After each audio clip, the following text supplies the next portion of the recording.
I'm going to be criticizing your favorite UFC fighters.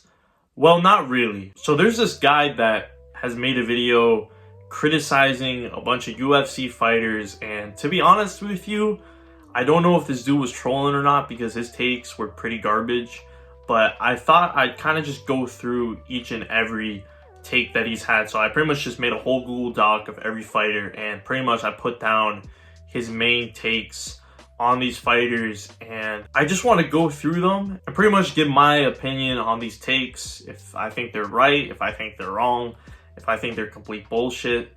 So let's go through each and every take. So the first take is with Alex Pereira and how he's ducking Ankalaev. Now this video was made a month ago, so obviously this is not the case now. This fight is going to be happening in a couple weeks.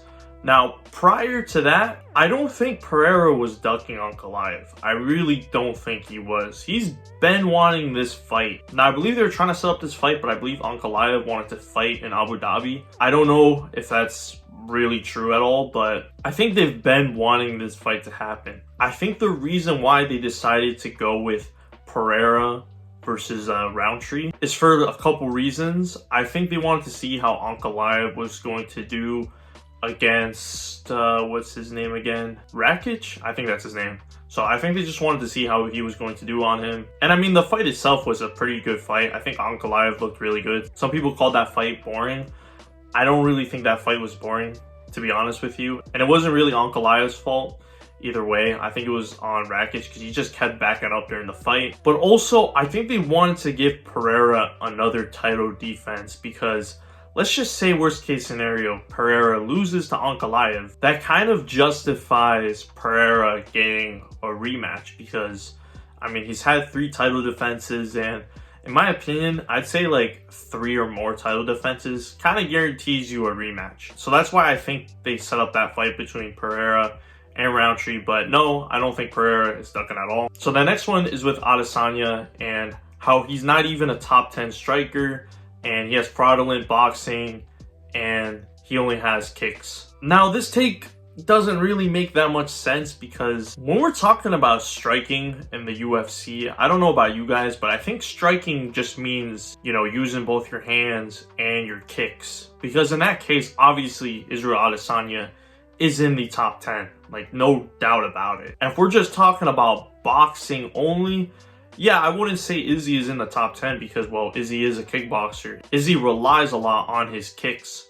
So I understand that argument, but to say that like he's not a top 10 striker, that is a pretty bad take. Of course, again, if we're counting striking as both kicks and punches. So I don't really know. I don't really have too much of an opinion on that because that made me scratch my head a little bit. Next one is with Tony Ferguson and how he would have never became a champion, how he'd never fight Khabib, and how he hasn't beaten any big names. So with the first take, I agree. I don't think Tony Ferguson would have ended up becoming a champion because I think, in my opinion, I think Tony Ferguson would have gotten mauled by Khabib, or it would have been a pretty competitive fight, but I don't think Tony Ferguson would have ended up winning that fight. I mean, I don't know. Maybe he would have became a champion if Khabib retired, but if Tony Ferguson didn't, I don't know, get out of his prime, or if he didn't end up tripping on those cables, because I think that's what fucked up his career. Now, his second take, that he hasn't beaten any big names,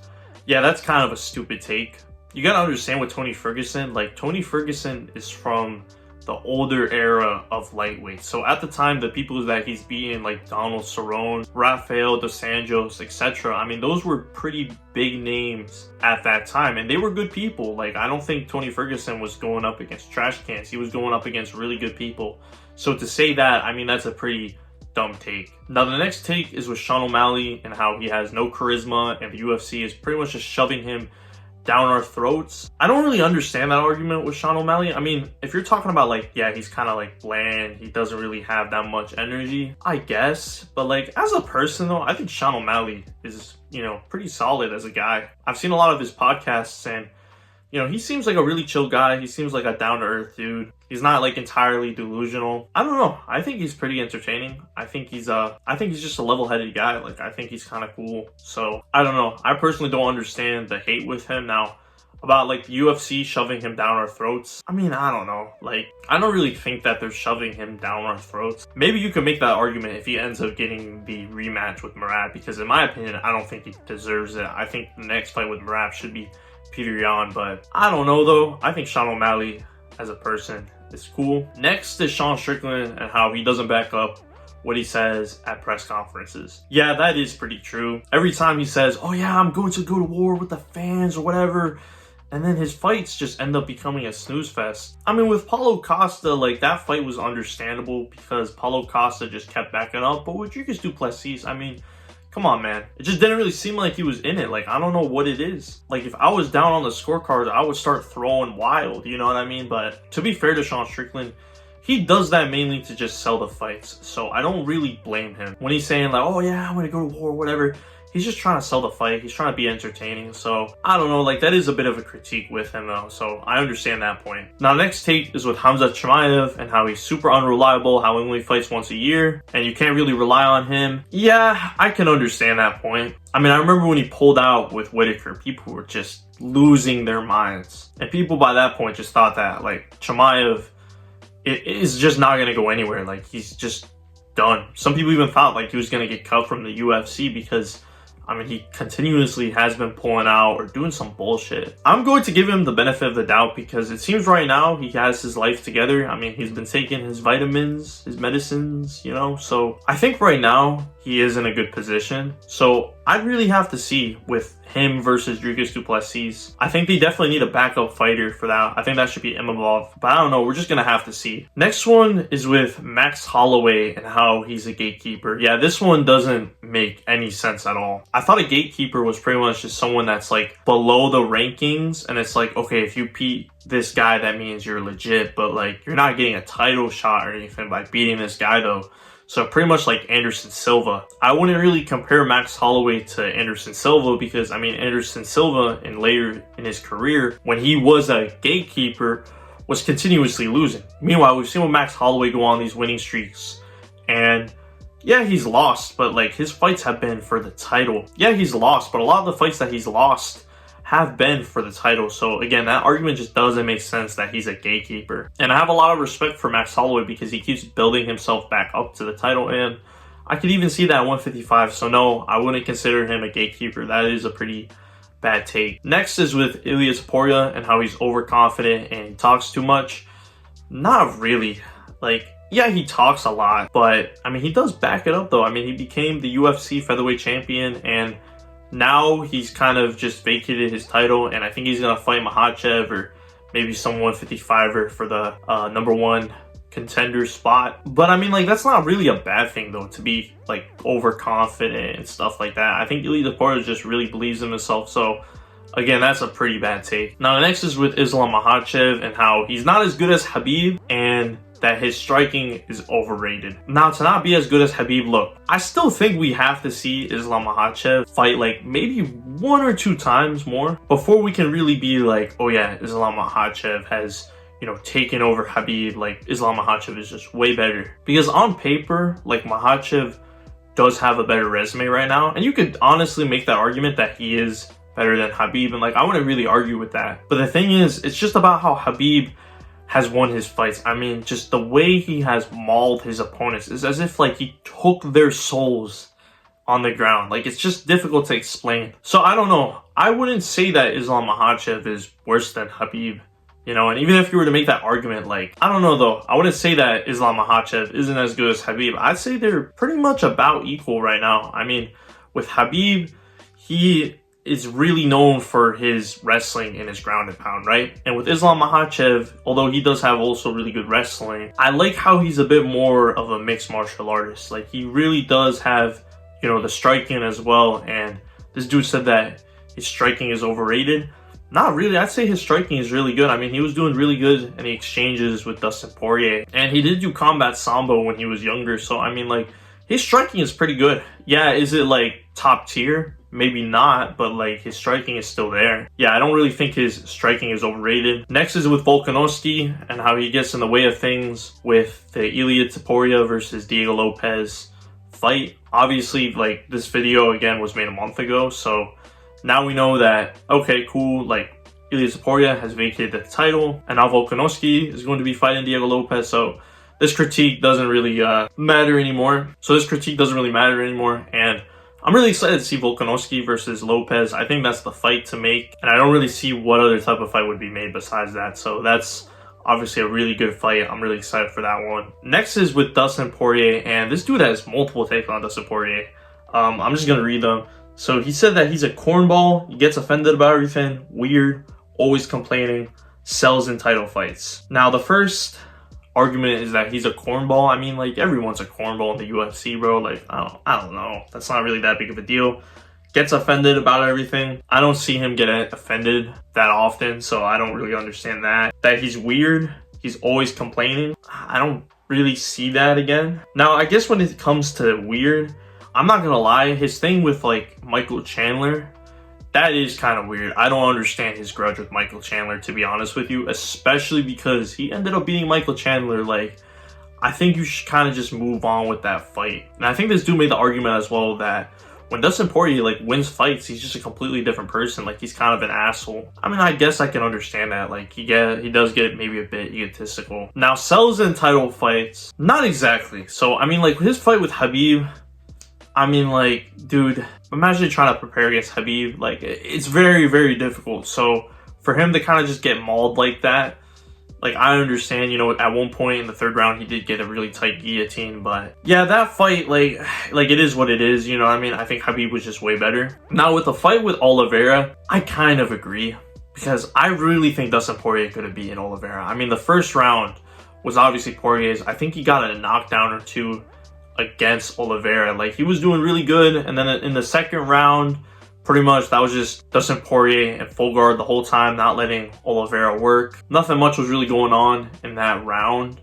I think Poirier was trying to, like, kind of just stall a little bit. He was giving the round away on purpose, because I think he just didn't want to do any stupid shit and get caught in a choke or something like that. But in the third round, I mean, I don't know how the fuck he let Oliveira take his back like that. Like, you're a BJJ black belt and you let Oliveira take your back like that. Like, I don't know what to say about that, dude. Like, I think that fight was so winnable, and it's so sad that he didn't end up winning that fight. And it's so crazy because he really could have. Like, I don't know. Now, his third fight with Makhachev, I think that was a really, really good fight. I had a feeling in the back of his mind that he knew that this fight was not very winnable, but he was just like, you know what, fuck it. I'm just going to give it my all in training camp. And I mean, it showed. Like, he was going ham with Islam Makhachev and the striking exchanges, and it was a really competitive fight. It was a lot more competitive than what people were really saying. I think he did a great job. I even thought that he won like a round or two, and there were definitely times in the fight where he could have honestly knocked down Islam Makhachev. So obviously he ends up losing in the fifth round, but I think that fight was kind of just him giving his all, you know what I mean? And again, it was a very competitive fight, and, you know, again, I think he did a really good job in that. So selling in title fights, maybe with Oliveira, but with Khabib and Islam Makhachev, I think he tried his best and gave it his all. Now, next is with Charles Oliveira and how he's not championship caliber. Yeah, this is a really dumb argument. I mean, I think he's next in line for the fight against Islam Makhachev. But to say that he's not championship caliber, I mean, he's beaten Dustin Poirier, Justin Gaethje, Michael Chandler twice. I mean, he definitely is championship caliber. Unfortunately, he just has the best guy in the UFC in his division. So yeah, that is a really stupid argument to make. Now, next take is with Jon Jones, and pretty much how he's ducking Tom Aspinall, he's holding up the division, and his legacy is overrated. With ducking Tom Aspinall, honestly, I can't really answer that question until we either see this fight fall through or not, because right now they're in negotiations. If this fight actually happens, then it kind of just proves the theory that Jones has been, like, trying to secretly build up this fight this whole time. So when he had the Stipe fight, he kind of leveraged his stock to get more money. So if this fight happens, then that theory might be true, that he's holding up the division. Oh yeah, with no doubt, he's definitely holding up the division. And I really hope this fight can get made in like a month or two, because, dude, heavyweight is suffering right now. Like, if you're not going to take up the fight, give it to Tom Aspinall. And that his legacy is overrated, I disagree with that.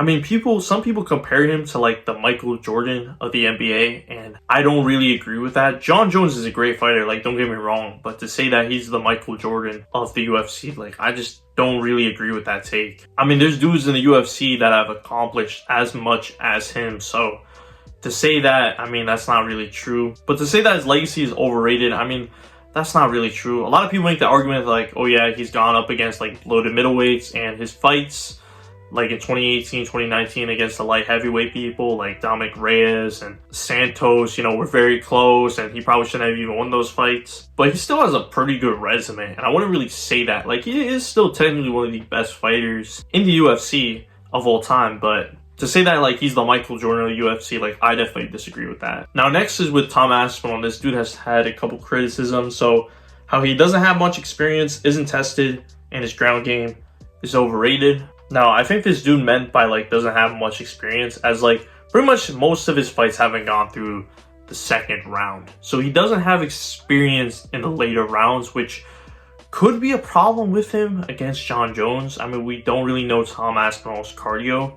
I definitely don't think the way he fights, he can keep that up for all 5 rounds. I don't really think that. To say that he's not tested though, I mean, like, I just think he's that good, bro. I mean, he's gone up against the best heavyweights like Sergey Pavlovich and Curtis Blades and other heavyweights that I can't remember. But to say that like he's not tested though, I mean, I just think he's really that good. But yeah, there hasn't really been a fighter that has taken him past the second round. So I guess I understand that argument. And that his ground game is overrated. Not really. I'd say his ground game is above average in the UFC, and especially in the heavyweight division, so I don't really agree with that argument. Next is with Justin Gaethje and how he's a dumb brawler and he sells fights.